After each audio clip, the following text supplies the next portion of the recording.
Before I met Dr. Fraser, my life was a long nightmare of persecution. I am a naturally timid man, and from childhood onward people edged on to this not uncommon sensitivity and took a delight in seeing me build up my secret fears. That element of derisive cruelty is common, too. Quite ordinarily pleasant people indulge in it, though they certainly deny it. But I know. I've experienced it. There's no mistaking the breath of malevolence. It becomes audible and visible as you grow older. And there comes a time when you perceive it as an aura. Someone at a party will turn from a conversation and you will believe that the sneer on his lips is for you. Or you will hear your name spoken by total strangers in a theater foyer. A footstep will sound in the night below your bedroom window. A curtain will twitch as you pass the house of supposed friends. And a hand surreptitious beneath the table will prepare a few grains to be slipped into your drink. You see, it builds up, it builds up. The intent of malice lies everywhere. One's nearest and dearest are most culpable because, of course, they know one's fears thoroughly. And they always have the advantage of being able to be quite convincing about acting for your own good. They have explanations on hand for everything. But after a time, you see that each is more suspect than the last. And in the end, they become curiously misted as physical figures, and their voices drone on in unrecognizable terms that have only the connotations of evil. They have merged into a nightmare backcloth, and only the aura of malevolence is recognizable.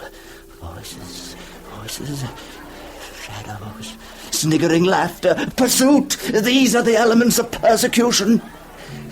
And all you have to balance them is a bitter longing for revenge on your persecutors. A revenge which you are quite unable to implement because of your natural timidity. That then was how it was with me. I was slowly edging forward over the borderline of insanity. I dared not go out, but it came to the point where it was not sufficient to lock my door. They would get in. They would get in somehow. Barricades were useless. Indeed, they proved so. For finally I was taken, cringing in a corner of the room that was my last retreat from the world. Of that actual day I remember nothing clearly. No doubt the details were unpleasant. They could hardly be otherwise. But they are unimportant. What is important is that I then met Dr. Fraser. Oh, we understood each other. You are absolutely safe here. You must believe you are absolutely safe here. It was the same phrase many others had falsely used to me, but I knew that this time it was true. There was no need even for him to demonstrate security by leaving the door open or giving me permission to investigate the room for hidden contrivances. True, I crept furtively about, touching the bare walls and turning sharply to surprise the shadow that I had come to expect to be creeping up on me. But there were no shadows. And I smiled a bit shamefacedly at Dr. Fraser as he sat at his desk. Well, is everything all right? He stood up and shook hands with me. It was a gesture of friendship, not a greeting or farewell. We were much of a height, both tall and lean, though at that time my constant fears had given a twist to my neck and shoulders that had stamped me with the slightly obscene horror of all those who believe they are haunted, while Dr. Fraser was tranquil, aquiline, dignified. But I felt none of the customary inferiority, even when he looked down at my hand held briefly in his own, and saw the swollen and ragged cuticles where for years I had picked and bitten at them in an habitual reaction to my fears. Oh, such finely shaped hands.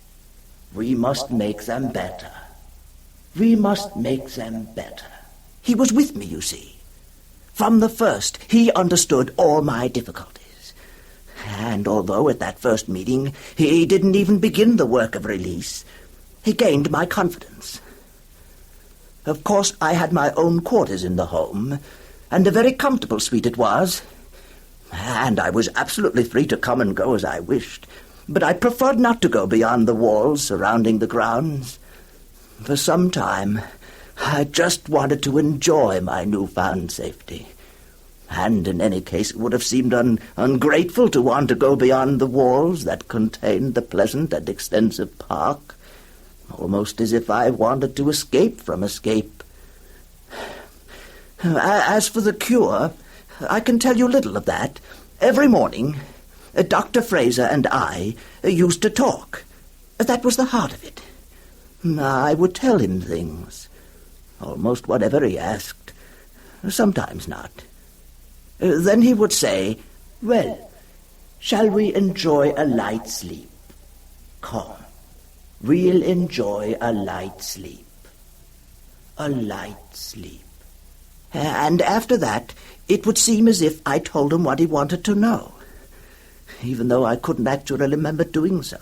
You see, it was as easy as that. Just lie down on that perfectly comfortable sofa and answer Dr. Fraser's questions, which were always put in such a way that they scarcely seemed like questions at all, but more like ordinary to-and-fro conversation, really.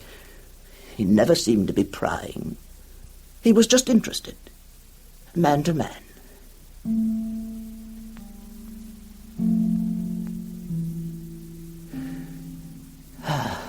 Then peace. Peace. Gradually, but certainly, all my anguish disappeared. I had no fears of any kind.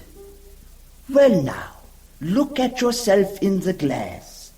And when I looked, I saw that my shoulders had become noticeably less hunched, because now I was no longer constantly looking behind me, and my eyes no longer had the terrible shiftiness of eyes trying to follow the movements of ubiquitous enemies. My hands, too, had begun to heal up. At first I sat on them while Dr. Fraser and I were talking, but after a time he made me look at them steadily, and I found I could do so without revulsion. As he said, it was all a matter of facing up to things. You see, it's all a matter of facing up to things. And now you can do that. But stay a few weeks longer. Go out and about. Get used to things in your own time. Many's a cure's been spoiled by too sudden a transition. I really am cured. Tell me I really am cured, Dr. Fraser. Tell me I really am cured. You really are cured. You really are cured. You can imagine my delight on entering my new life, free of enmitous whispering and disjointed implications of torture. I went about with what must have appeared to be a very childlike gaiety, though in that place innocence and experience were frighteningly and terribly combined. But since, cured or not, all of us there looked inward upon ourselves rather than outward at our companions, no one remarked as extraordinary my newfound happiness.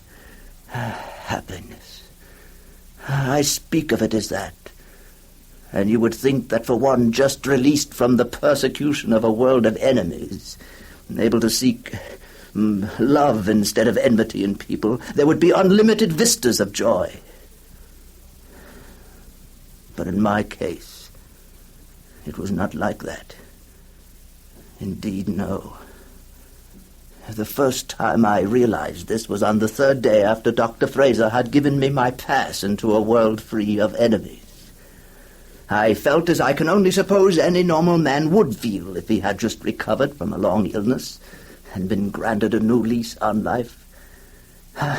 All the colors, sounds, and smells of the world were intense and clear. People were just people. I could talk with them, if I wished. enjoy the normal intercourse of civilization.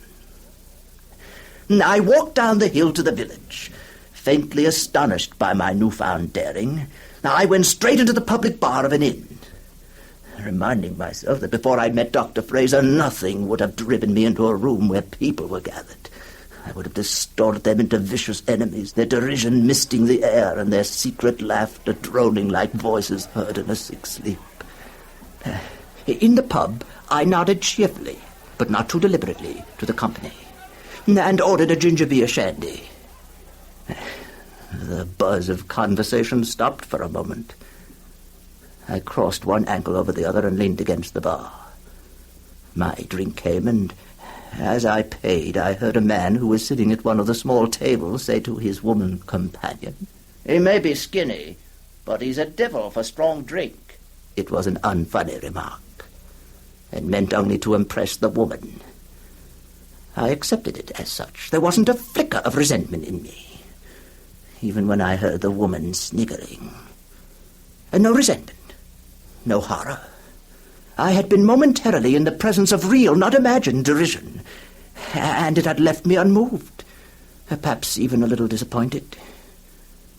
Fraser had almost, one might have said, given me a completely new personality. Calmly, I left the pub, my nod of farewell including the man who had mocked me, and walked back up the hill, seeing myself in my mind's eye as the poor hunted creature I had been. I smiled with easy self-contempt as I imagined myself running, my breath gasping, pursued wherever I went by that baleful evil with which all my tormentors had been invested. It was amusing to consider that for so long I had in a way been sustained, as a cancer is sustained, by the malevolence I had created for myself. Now, there were no shadows, no baleful voices. Lasting happiness, one would have thought. But strangely, in a little while, I found that lacking the sustaining power of torment, I was, so to speak, starved. Starved. I needed the torture of persecution to feed me. Now I had nothing. Nothing. This, the realization, was built up over many weeks. I began to seek persecution with the same intensity I had fled from it. I dressed and acted eccentrically in the village, wearing an old-fashioned Inverness cape, laughing and talking to myself, and in general an inviting comment. But I realized all too clearly that the surreptitious remarks people made about me were impelled by humor and compassion rather than derision. There was no malice in them. Dr. Fraser was, of course, delighted with my progress. He saw that now I ventured into every lion's den. I didn't tell him that my venturings had become desperate searches for the sustenance of torment. I had begun to feel stirrings of resentment towards him, towards Dr. Fraser. For it was he who had brought about my growing despair. But being in many ways a weak man, and in every way a timid one, I couldn't find the kind of courage that was needed to tell him of my resentment. Such courage as I possessed was needed to face the emptiness of my tranquil life.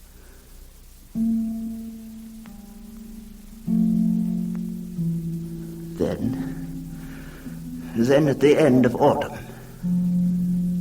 a thin, bitter malice once more attacked and persecuted me. This time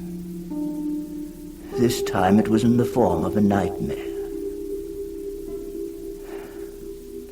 In the dream, there was an intense heat and light surrounding me, a kind of sunshine in which you're forced to screw up the eyes to avoid being blinded.